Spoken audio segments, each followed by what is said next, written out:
viết từ tiếng Anh. Nhớ cách viết đi. Nhớ cách viết từ vựng tiếng Anh nhanh. Đó. Đây là một phương pháp trong siêu trí nhớ á. Nên là chúng mình hãy cùng lắng nghe nha. Lắng nghe cái này phương pháp siêu trí nhớ thôi và nó khá là đơn giản. Đó. Nếu mà bạn nào tập trung nghe á thì chúng mình sẽ học bài rất là nhanh luôn. Phương pháp ảo viết. Rồi, phương pháp này sẽ điều kiện cần là chúng mình phải học thuộc bảng chữ cái tiếng Anh, 26 chữ cái tiếng Anh. Đó. Thế ở đây cho câu hỏi là bạn nào đã học thuộc hết 26 chữ cái, biết cái cách đọc ấy, 26 cái chữ cái tiếng Anh này rồi thì chat cho cô số 1 nhá. Tường Vi số 1. Tường Vi này. Bạn nào chưa thì chat số 0. Thuộc 26 về 1, chưa thì 0. Huỳnh Đức à? Huỳnh Đức vừa 0 vừa 1 à?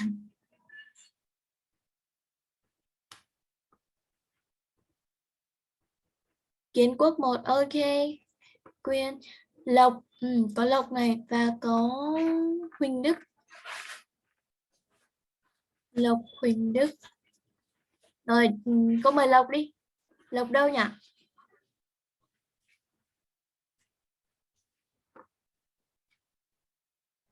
Lan này. T là bạn nào đây? Con chưa đổi lại tên à? Lộc nhá, Lộc ơi, con mở mic lên. Lộc, Huỳnh Đức, bạn nào mà chưa thuộc thì chúng mình hãy lắng nghe cô đọc nhé. Bạn nào chưa thuộc thì chúng mình mới cần đọc theo cô, còn bạn nào thuộc rồi thì thôi, nhớ chưa? Mình tự nhẩm miệng, không cần bật mic đâu, tự đọc ở ngoài thôi. Lộc này, Huỳnh Đức này, Lan này và bạn là PP ấy, P53. Huỳnh Đức bật mic lên nha. Bật mic lên chưa? Rồi cô. Ok. A, B, C, D, A,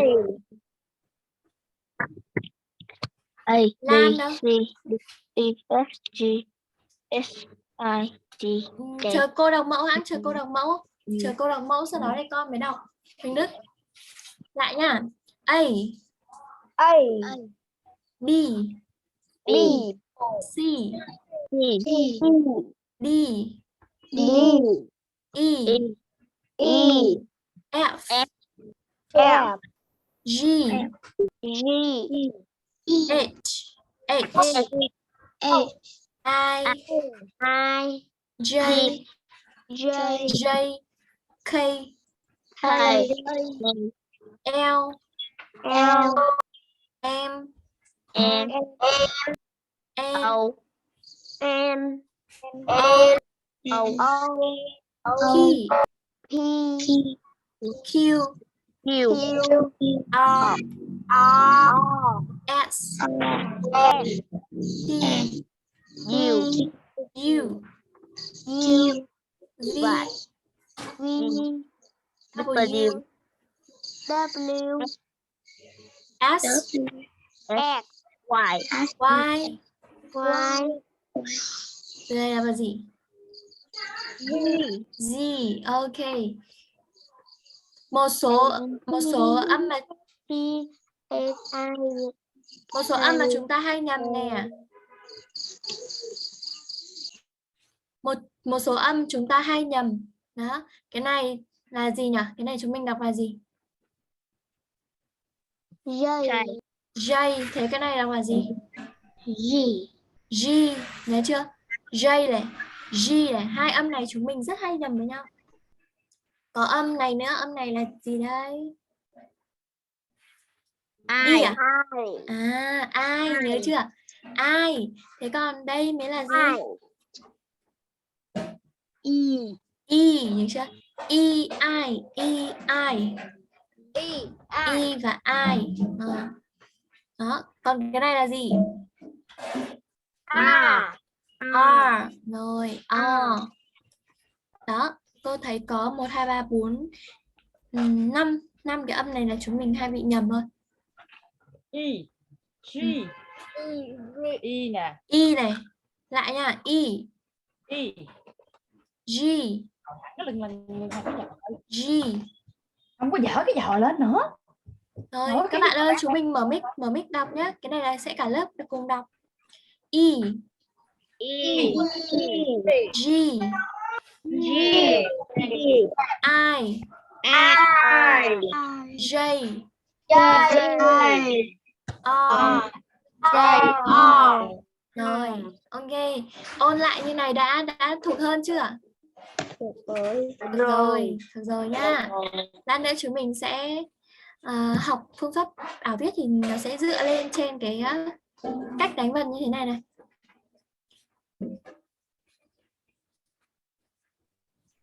Rồi, chờ cô một chút xíu. Đây, đó. Bước thứ nhất, ví dụ bây giờ cô muốn nhớ, các bạn chú ý lắng nghe phương pháp ảo viết này. Cô muốn nhớ cái cách viết cái chữ con vịt là dark, đúng không? Dark. Thì cô làm như thế nào? Cô chụp cái màn hình này lại, có 4 chữ đúng không? Cô chụp nó lại, cô nhìn thật kỹ. Sau đó cô nhắm mắt lại. Đó. Cô tưởng tượng cái ngón tay của mình này là cái cây bút ấy. Tưởng tượng cái ngón tay của mình là cây bút. Sau đó viết xuống. Viết đến chữ cái nào thì mình sẽ đọc to cái chữ cái đấy bằng tiếng Anh lên. Ví dụ nhá. D U C K, đúng không? D U C K, ngược lại này, K C U D. Đó, được chưa? Và chúng mình nhớ là để thuộc nhuần nhuyễn thì chúng mình phải áp dụng xuôi và ngược ít nhất là 5 lần nhá. Xuôi 5 lần, sau đó ngược 5 lần. Được chưa? Hiểu chưa? Hiểu cái phương pháp này chưa? Rồi hả? Bây giờ chúng mình cô sẽ cho khoảng 1 phút nha, 1 phút để chúng mình tự luyện tập. Sau đó thì cô sẽ hỏi một số bạn, được không?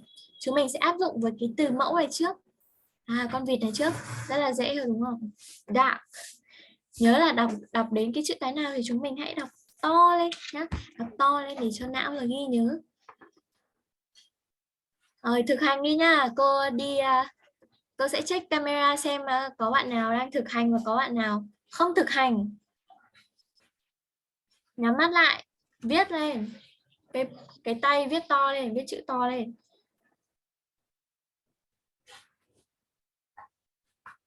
Rồi nhớ lấy tay nhá, nhớ lấy tay làm cây bút chỉ. Làm cây bút chỉ. Sau đó chúng mình sẽ viết. Đúng rồi, cô thấy một số bạn đang làm rất là đúng. Đó. Lần đầu thì nếu mà chưa nhớ thì chúng ta có thể không nhớ cái chữ cái nào, chúng mình có thể hé hé nhìn một xíu. Nhưng mà các lần sau thì chúng mình phải nhắm mắt hoàn toàn nhé. Nhắm mắt hoàn toàn và viết. Làm chưa? Ít nhất 5 lần chưa? Cô thấy một số bạn làm có một xíu là thôi đấy. Nhá, làm ít nhất 5 lần. Thuộc rồi, ok, Huỳnh Đức thuộc rồi. 5 lần nhá. Đọc to lên. Đó, viết đến chữ nào phải đọc to nó lên. D U C K. Đó, như thế. D U C K. Rồi, K C U D. Rồi. Nhớ là chúng mình phải thuộc cái bảng chữ cái tiếng Anh ấy. Nhớ nhá.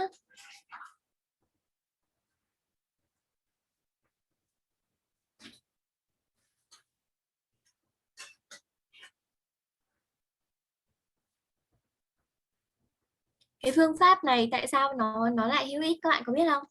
Chúng mình không cần tốn giấy, tốn bút đúng không? Chúng mình không phải chép mấy dòng, 10 dòng. 10 dòng mất thời gian. Đấy, tốn mực, tốn vở.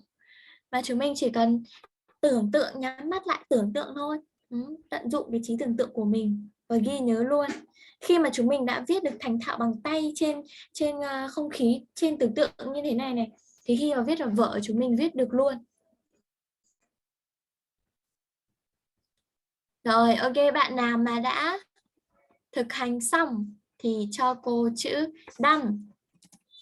Done.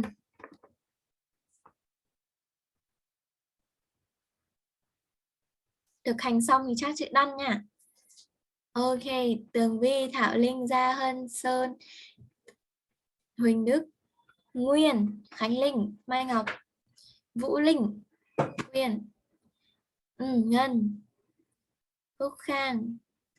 Rồi, xong rồi đúng không?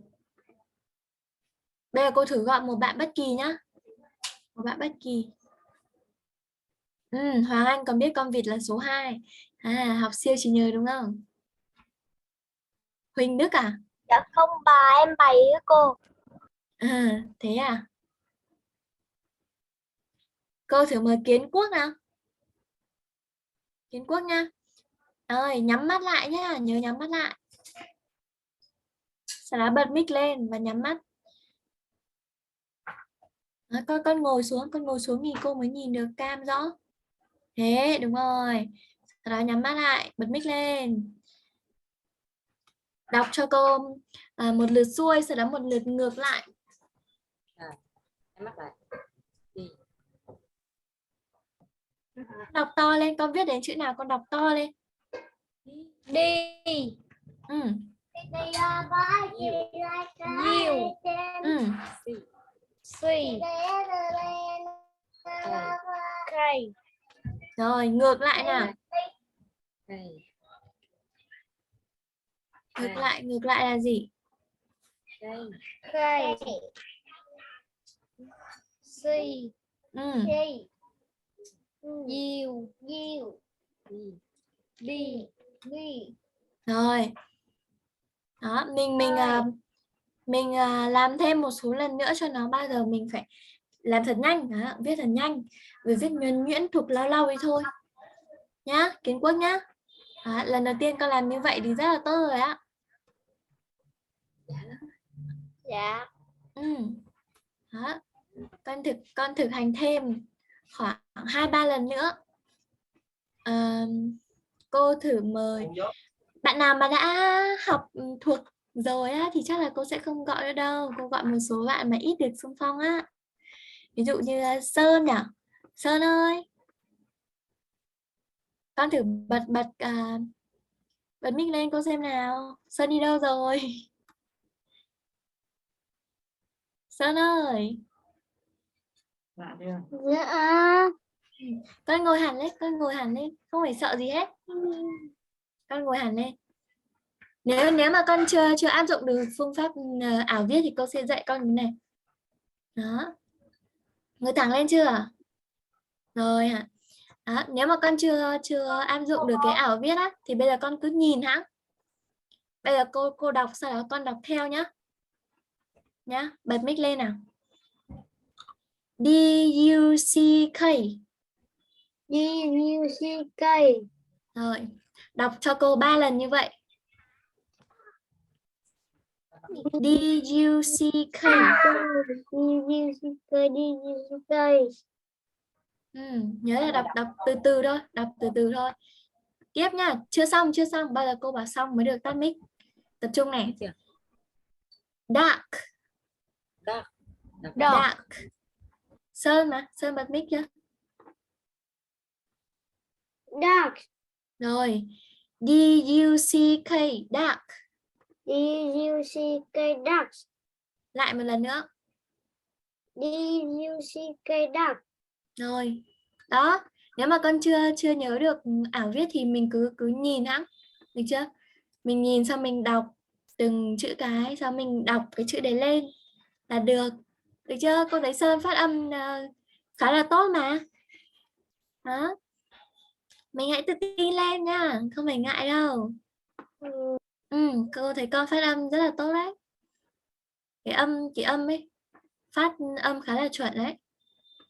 Đó, nên là đừng có tự ti quá nha.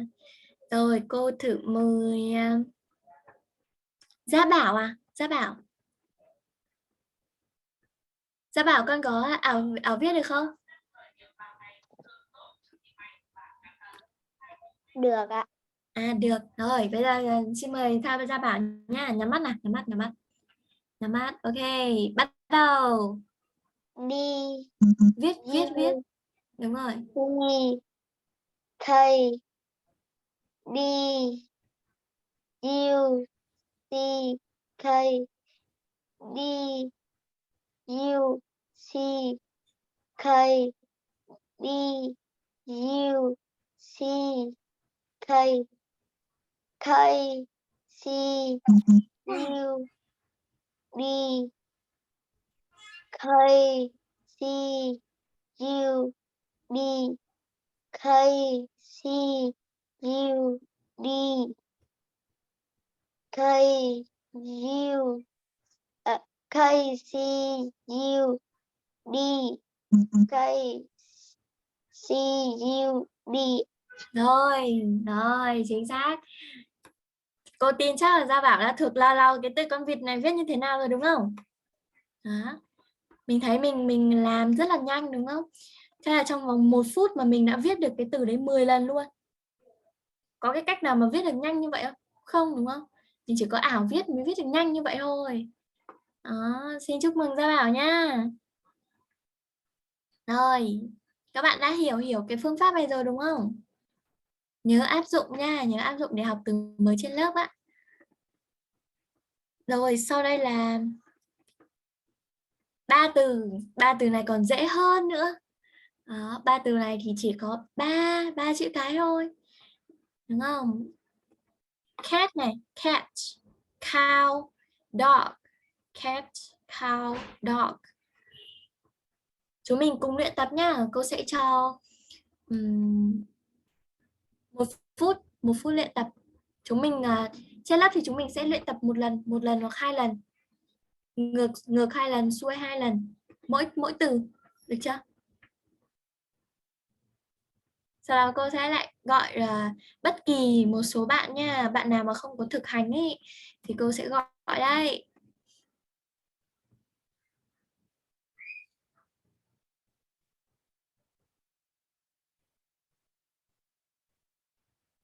Mình sẽ áp dụng với từ con mèo trước đi. Đó, con mèo này.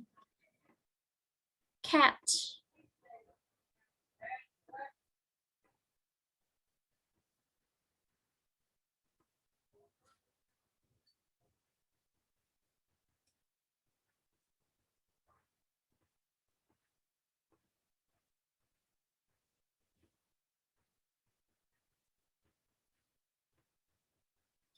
Rồi, 30 giây nữa nha. 30 giây nữa thì cô sẽ gọi.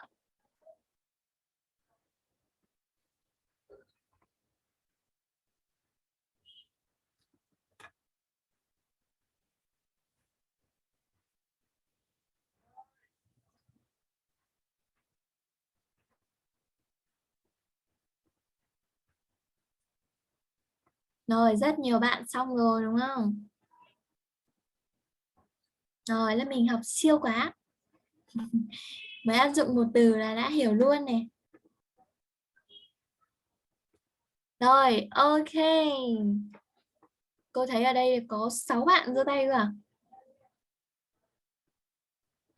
6 bạn giơ tay, 7 bạn, 8 bạn, 9 bạn. Rồi, bây giờ cô sẽ mời xung phong trước, sau tí nữa cô sẽ gọi một số bạn không có giơ tay. Bây giờ cô mời Tường Vi. Ok, Tường Vi nha. Con từ đầu tiên, con mèo, cat. Vâng. Cat. C A T G A C. Rồi, rất là tốt. Thảo Linh nào, Thảo Linh con mèo nào. Logo C A T T A C. Rồi, chính xác. Thái Bảo nào. Thái Bảo. C A T T A T. Con có viết không? Con có lấy tay con viết không ấy? Có ạ. Thế lần sau viết to lên một chút nhá để cho cô nhìn thấy. Nãy là chắc viết hơi hơi bé đúng không? Cô chưa có nhìn rõ. Mình viết to lên nên sẽ nhớ hơn, nhớ cách viết hơn nhá. Đó là một cái góp ý của cô. Hoàng Anh. Hoàng Anh con bò nhá, cow nhá. C O W. W. W. Rồi còn một lần ngược nữa mà con. W. O. C. Rồi, chính xác. Huỳnh Đức. Huỳnh Đức. Thưa cô, cow. C. O. W. Con viết to lên, con viết to lên. W. O. C. Đó. Cũng tương tự như Thái bảo là Huỳnh Đức phải viết to lên một chút xíu nhé. Đó, viết to lên thì não mới ghi nhớ được tốt hơn. Cô mời Nguyên nè, nhưng mà một số bạn không có mở cam thì làm sao mà cô có check được nhỉ? Bạn nào mà không mở cam là cô sẽ không gọi đâu. Thì tại vì cô Cam không em bị có. hư cô. Thế à? Vậy thì cô không có check được là con có áp dụng đúng hay không á? Em cũng thế cô ơi. Tiếc nhỉ. Cái này là cô phải check cam nhìn hình thì cô mới sửa được cho các con. Đó. Vậy thì một số bạn mà cam bị hư á, thì chúng mình luyện tập ở nhà nhá. Buổi ngày mai ngày kia mà mai cô lại dạy tiếp ấy thì có gì thì cô sẽ hỏi các bạn sau được không? Bây giờ cô sẽ gọi một số bạn mà có cam trước thì cô sẽ dễ quan sát hơn. Đó. Bây giờ cô sẽ mời Ngân nào. Ngân con bò nào. Dạ thưa cô là C. O. W. W. O. C. Rồi, chính xác. To rõ ràng, đúng kỹ thuật luôn. Gia Hân. C. O. W. W. O. C. Rồi, chính xác. Hai cô gái làm rất là tốt. Khánh Linh nào, Khánh Linh chuyển sang dog nha. Dog. Khánh Linh, Kiến Quốc, Vĩnh Đạt sẽ về con chó. Rồi, Khánh Linh trước. Em thưa cô là đi đi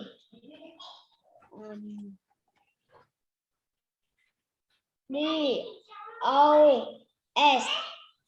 S. Chính xác không? D, O gì? Cái chữ này mình đọc là gì? G, G con ơi. D, O, G.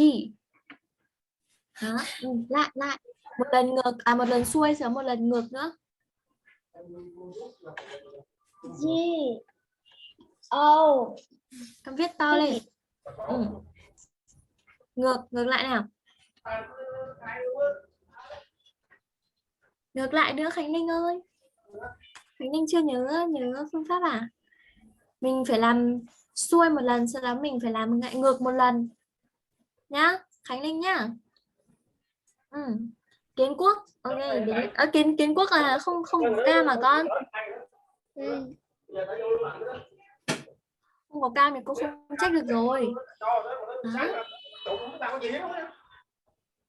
Vĩnh Đạt nhá, Vĩnh Đạt sẽ làm trước nhá. Em làm con gì cô? Dog. Vâng. D O G G O D. Chính xác, correctly. Phương Uyên. Phương Uyên ha. Cô là Nhắm mắt. O G C O D. Rồi, chính xác. Rồi, là mình học bài rất là tốt.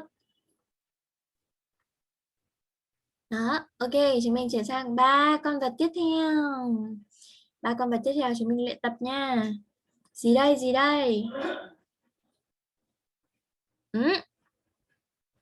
Sang từ có 4 chữ cái, đúng không? Cao cấp hơn một chút xíu. 4 chữ cái. Đó. Bird. Crab. Con cua này. Crab. Fish. Cái này cô sẽ để cũng đi để 1 phút nha. 1 phút. Đến 9:03. 9:03 thì cô sẽ gọi nha.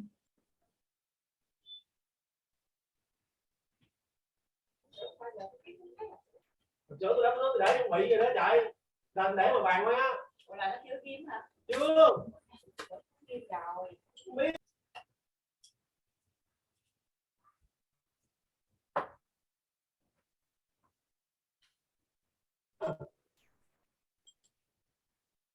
Bạn nào mà nãy được gọi rồi thì chúng mình bỏ tay xuống nhá. Bỏ tay xuống.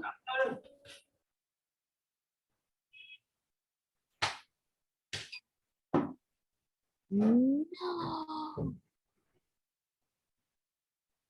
vậy? Có gì hả? Gì đụng gì hả? Chìm không? Chỗ Kiến Quốc của Kiến Quốc hơi ồn này, con tắt mic đi để cho các bạn tập trung chút xíu. Mai Ngọc không nhìn thấy màn hình của cô à? Mai Ngọc. Cô share lại rồi đấy. Nếu mà không được thì chắc là do thiết bị của con hoặc đường truyền mạng ở bên đấy không có tốt. Rồi, xong chưa? Hết giờ rồi nha. Đây cô thấy có Hữu Đức. Rồi, Hữu Đức. Cô mời Hữu Đức nha. Con sẽ làm với con chim. D R E B. Con có ảo viết không? Mình có nhắm mắt lại mình viết không? Không ạ. Mình chưa nhớ à? Không ạ. À, vậy thì mình nhìn vào màn hình ra là cô hướng dẫn nhá. Đầu tiên là B B I I R R D D B I R D B I R D. bird Bird. B I R D bird. B I R D. Bird. Đó, nếu mà mình chưa ảo viết được thì mình hãy học theo cái đấy nhá. Mình đọc theo cái cách cô vừa dạy con ấy, được chưa? Đọc từng chữ cái, sau đó đọc từ, sau đó là đọc kết hợp cả hai cái luôn. Được chưa? Ok, đó. Hiếu Đức ngồi, sau đó mình nếu mà mình nhớ thì mình ảo viết đi nhá. Ảo viết để nhớ luôn. Ví dụ B đúng không? B này, I này, A này, D này. Đấy. Được chưa? Con đấy, con thử luyện tập, nhắm mắt lại luyện tập đi.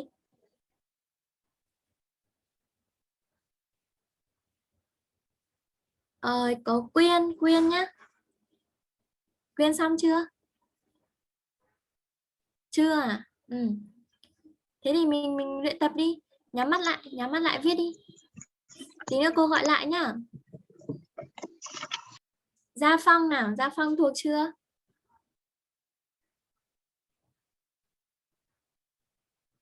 Em thuộc rồi cô. Rồi, con sẽ làm với con vật đầu tiên. B I R D. Mình có nhắm mắt được không? Mình có nhắm mắt ảo viết được không? B I R D. Ngược lại. D R I B. Con nhớ là lúc mình đọc lên như thế thì mình kết hợp với tay. Đó, lấy cái ngón tay này làm cái cây bút để mình viết. Ví dụ B đúng không? Con đọc với B thì con viết chữ B. Được không? Gia Phong làm được không? Đấy, thế làm lại cho cô đi. Nãy cô thấy chưa thấy tay con á. B I R D. Ngược lại nào. D R I B. Rồi, đó, rất là tốt. Chuẩn luôn, không cần chỉnh. Chuẩn luôn. Bạn tiếp theo. Sơn đi. Hello Sơn. Rồi Sơn ơi, con bật mic lên cô xem nào.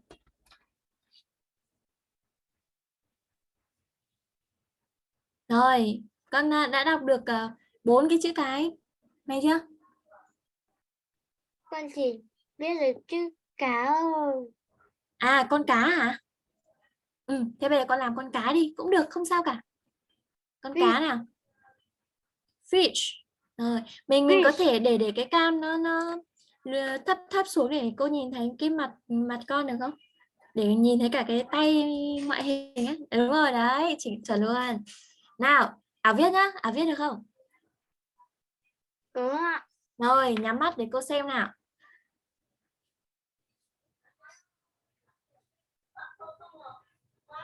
Nhắm mắt bắt đầu viết nào. F. Viết đến chữ nào con đọc to cái chữ đấy lên. Nào.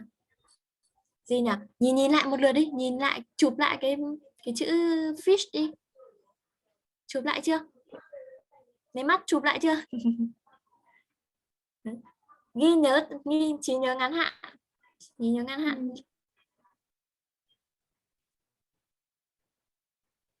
Ok chưa con? Ok chưa? Rồi. Ừ. Rồi bắt đầu viết đi, bắt đầu nhắm mắt là viết để cho cô kiểm tra nào. F I Ừ. F H S. H. Cái chữ H mình F đọc là H. U Ừ. Rồi ngược lại nào. Ngược lại. Ngược lại là gì ta? Ngược lại là con lại đi từ H. Đấy, H. S. I. F. Ừ. Thử lại một lần nha. Thử lại một lần xuôi sau đó một lần ngược nha Sơn nha. S 2, 3. Ừ. S S S I F F. Rồi. F. Ừ. Nhắm mắt sau đó viết to lên. Ừ. Lại một lần cuối nữa, một lần cuối cùng. Cố lên, mình làm được. Ừ. 2, 3. S Ừ. I S H H. H Ừ. Ngược lại nào. Ngược lại nào. S S I S. Rồi, chính xác, rất là tiến bộ. Rồi, chúc mừng con nha. Sơn rất là tiến bộ á. Rồi, tiếp theo, cô xin mời Thanh Hoài. Thanh Hoài có đó không con? Có đúng không? Ủa, hình như là cô không nghe rõ mic của con.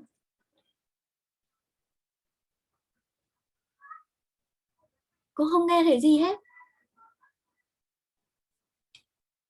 Rồi, cô không nghe được rồi, không nghe thấy.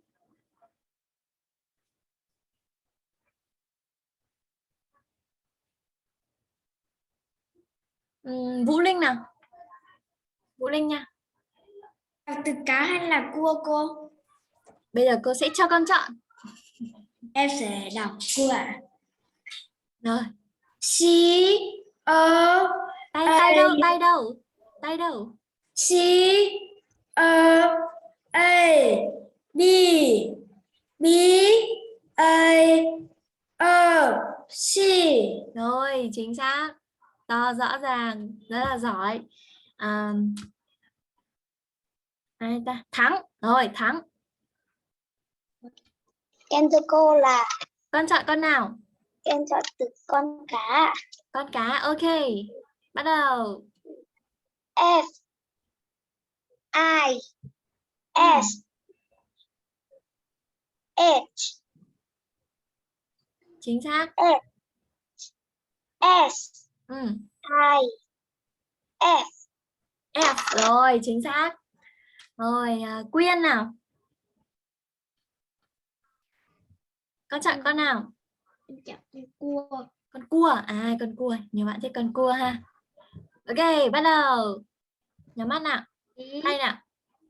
F O A B B A F C. Một lưu ý nho nhỏ cho con là cái chữ R này mình đọc là A nhé. A. C R A B. Đó. Mình đọc hơi thiếu một chút xíu nữa là chính xác rồi nhá. Chỉnh lại một chút xíu nữa thôi. Rồi bây giờ chúng mình sẽ chuyển sang 3 con khó hơn này. Nốt 3 con khó hơn này là mình sẽ được nghỉ này.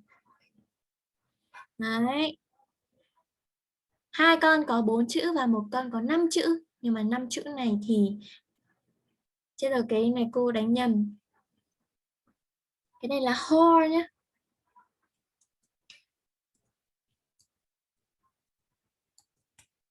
Horse. Nãy đánh nhầm thành house mất. Rồi. Nghe nha. Chúng mình cùng luyện tập nha. Cô ơi, cái con ở giữa không có chữ à? Giữa chưa có chữ à? Đây đây. Đây, con ở giữa đây. Con ở giữa chúng mình đọc là gì? Đây cô sẽ đọc mẫu nhá. Con ếch. Con ếch là gì? Frog. Frog. Ok, very good. Con ở đây. Number 2. Goat. Goat. Goat. Còn đây là gì? Horse. Horse. Rồi, luyện tập nha. 1 phút. Đó. Bạn làm xong thì có thể chat vào phần hô chat.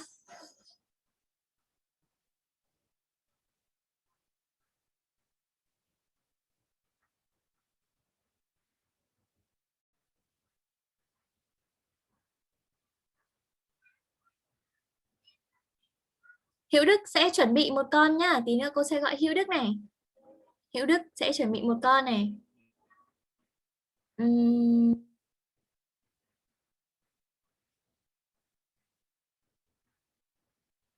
Hữu Đức này.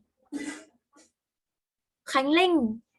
Khánh Linh sẽ chuẩn bị cho cô một con nha. Ok, Thái Bảo sẽ chuẩn bị cho cô một con. Bất kỳ. Hoàng Anh một con.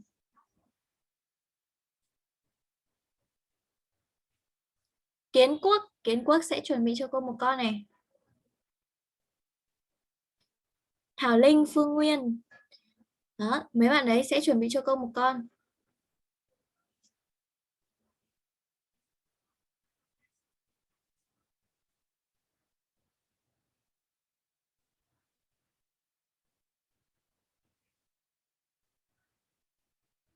Rồi, Tường Vi sẽ cuối cùng nhá. Tường Vi với một số bạn ở trong phần hô chat nhắn cô. Tường Vi Thắng, ok. Đấy. Sau một số bạn nãy cô gọi tên thì lát nữa cô sẽ gọi tiếp mà. Hiếu Đức xong rồi à? Hiếu Đức xong chưa? Chưa. Chưa. Cô thấy cô tưởng con giơ tay. Lúc nào xong thì mình có thể giơ tay lên để cho cô nhìn thấy nha. Thái Bảo xong. Thái Bảo, ok, mời Thái Bảo.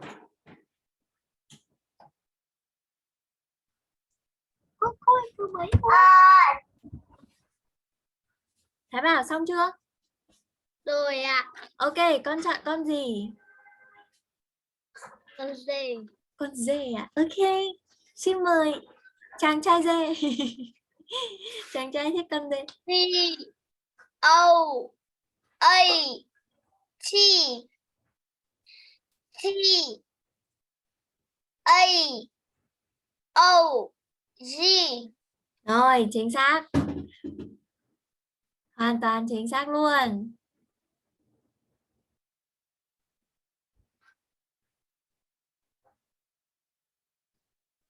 Nãy có những bạn cô gọi tên ấy thì đã chuẩn bị xong chưa? Thắng à? Em thưa cô là G. Em chọn con dê ạ. Rồi. Em thưa cô là G R O A T T O A O G ạ. Rồi, chính xác. Rồi, hoàn toàn chính xác luôn. Siêu quá.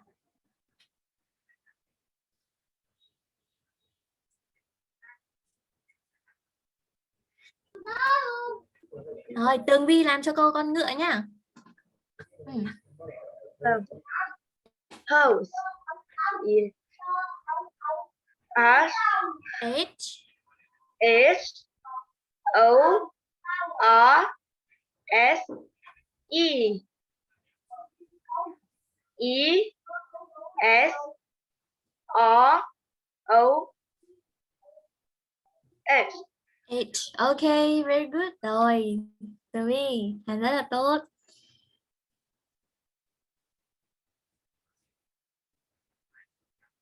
Gia Bảo à?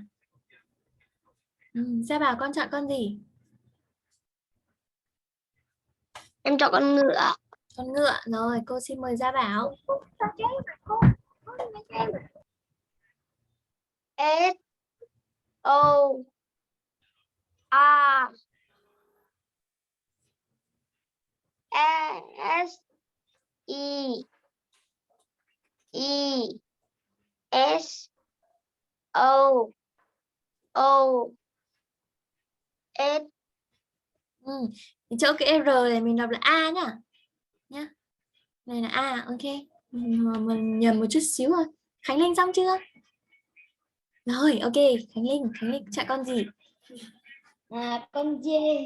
Con J. Ui sao nhiều bạn thích con J thế? Cô mời Khánh Linh nhá. G O A G G A O G. Rồi, ok. Khánh Linh đã xong.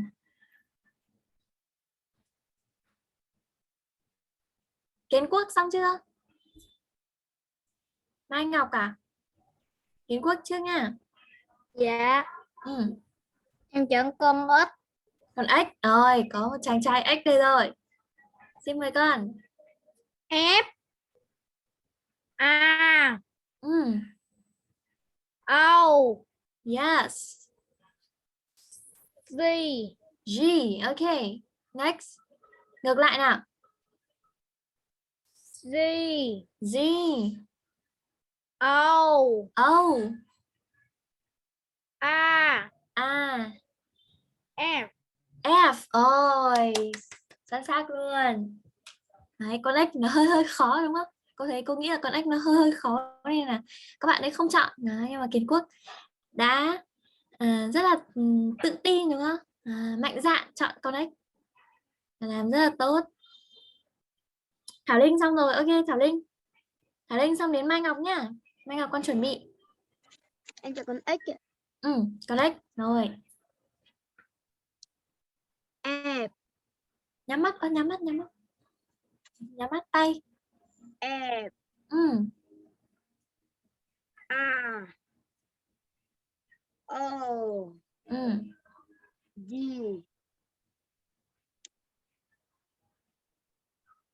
Ngược lại, một lần ngược lại nữa.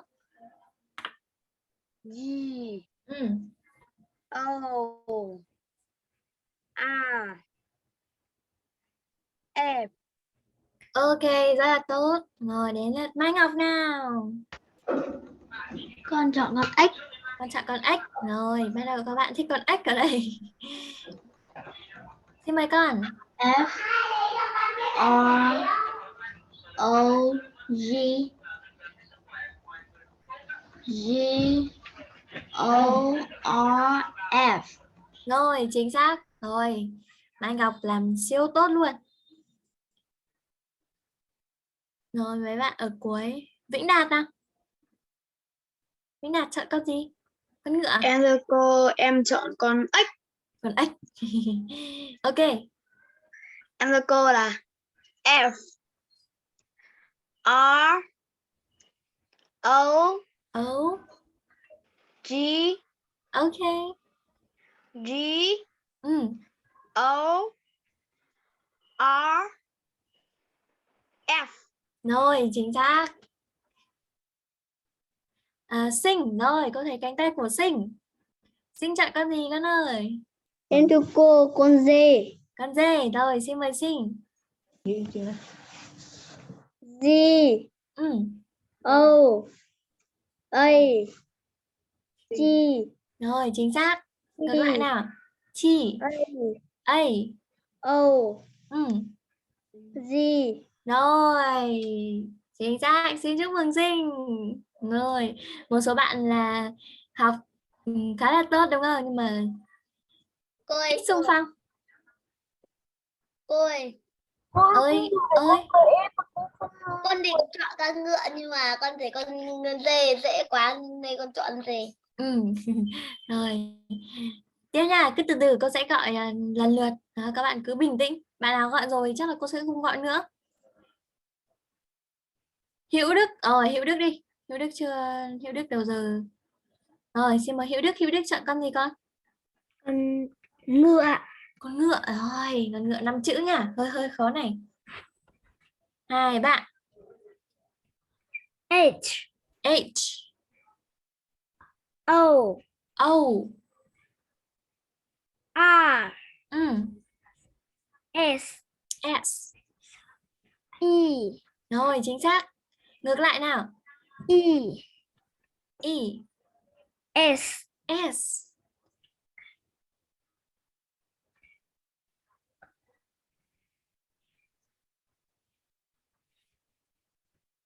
Gì ta, gì ta?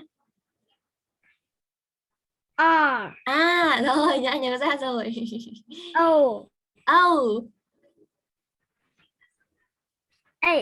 H, rồi. Rồi, hơi hơi bị vấp một chút xíu nhưng mà cũng đã nhớ ra được đúng không? Viết ngược thì nó sẽ hơi khó hơn so với viết xuôi. Đó, viết ngược sẽ khó hơn đấy. Rồi, Hoàng Anh nha, Hoàng Anh nha. Hoàng Anh chọn con gì nào? Em chọn ngựa. Con ngựa. Rồi. Xin mời Hoàng Anh. S O R S E E S R O H. Rồi, chính xác. Rồi, rất là siêu. Huỳnh Đức. Huỳnh Đức, Huỳnh Đức. Huỳnh Đức. Con ếch cờ. Con ếch. Rồi. F F, R, O O, G yeah. O A F. Rồi, chính xác. Đó. Đoạn cuối mạng hơi kém nhưng mà cô vẫn nghe được. Vẫn nghe được nha. Còn ai ta? Còn Sơn. Sơn có chọn con gì không con? Sơn chọn con dê đi, con dê dễ này. Sơn ơi. Bạn Sơn bạn ấy đi đâu ấy cô ạ? Sơn đi đâu mất tiêu rồi. Còn ai không? Còn ai không? Còn ai mà cô chưa có gọi không? Thanh Hoài cô. Thanh Hoài à? Thanh Hoài đâu? Bạn lại chạy đi mất rồi. Thanh Hoài chạy đi mất rồi à? Khánh Linh rồi đúng không con? Khánh Linh chưa? Khánh Linh rồi à? Ok. Lan có chọn không con? Lan ơi. Lan chọn con gì?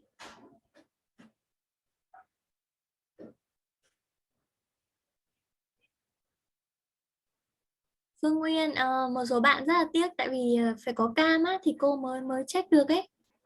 Đó, nên rất là Con ếch. Lan là chọn con ếch cả. Ok, rồi xin mời Lan.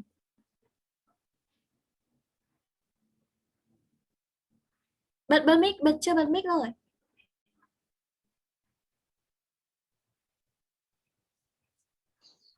Rồi. F A F, A, O O.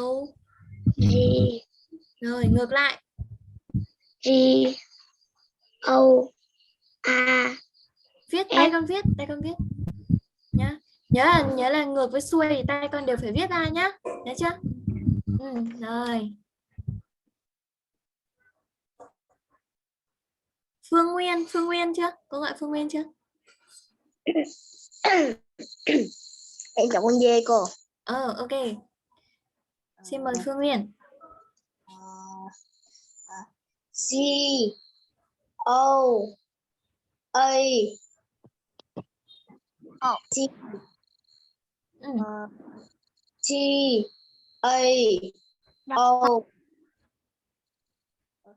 O G. Rồi, chính xác. Ok, như vậy là cô đã gọi hết rồi đúng không? Thanh Hoài là mic của Thanh Hoài không có nghe được nên là cô không có check được. Đó. Nhớ được cô rồi. Thế mà. Ơi, phải không? Mình có chơi trò chơi không? hôm nay mai nhá, mai mình sẽ chơi nhá. Hôm nay mình học cái này hơi tốn thời gian một chút xíu. Rồi, bài đầu về nha. Hôm qua các bạn đã vẽ bài mind map về động vật rồi đúng không? Animal rồi đúng không? Vẽ chưa? Có bạn nào chưa vẽ không? Chưa vẽ thì hôm nay phải làm bù để chúng mình còn học thuyết trình nhá. Học thuyết trình. Em vẽ rồi cô. Vẽ rồi thì hôm nay chúng ta có tài liệu để chúng mình làm bài thuyết trình này. Đó. Animal. Rồi bây giờ chúng mình sẽ cùng đọc một số từ vựng với cô nhá. Một số từ vựng với con vật này. Duck. Duck.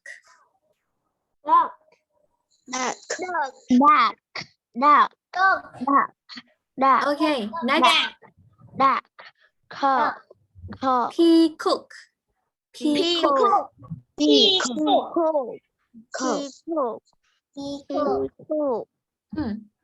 Goat.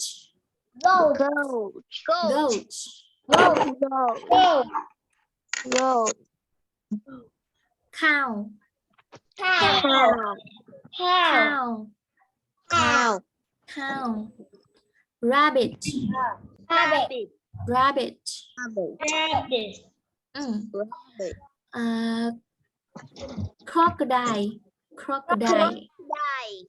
Crocodile. Con cá sấu đúng không? Jellyfish. Jellyfish là con gì nhỉ? Con sứa. Ở đây cô đã để các cái icon ở bên cạnh này này. Chúng mình có thể nhìn vào đây nhá. Jellyfish. Lobster.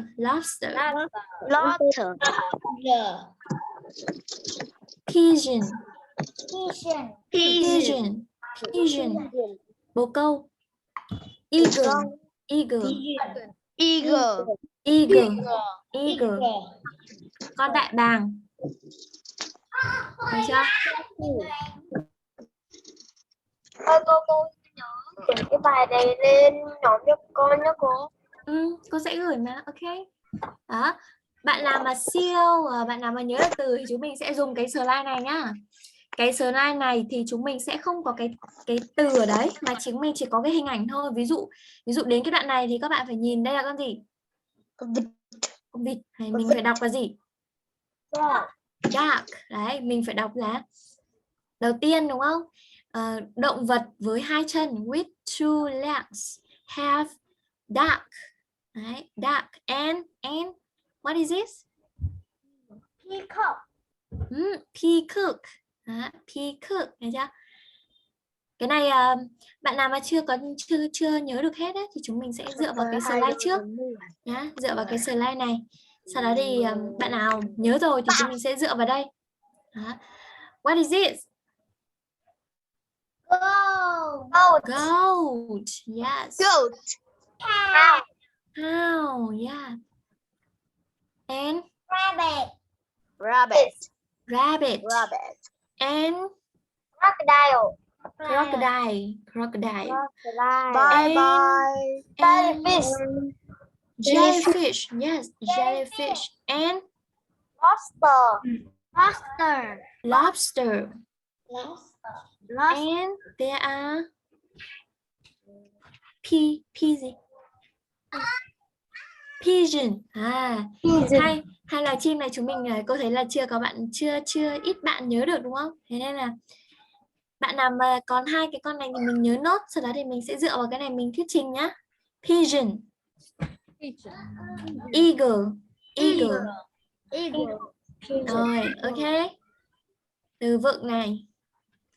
Rồi, ok. Cô sẽ gửi bài tập này lên nhóm lớp nha.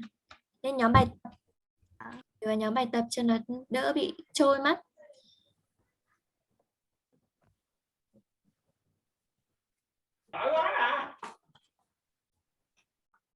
Rồi, sau buổi học thì các bạn có câu hỏi gì dành cho cô không? No. No. No. Em thưa cô no. No. Cho em tự nha cô. No.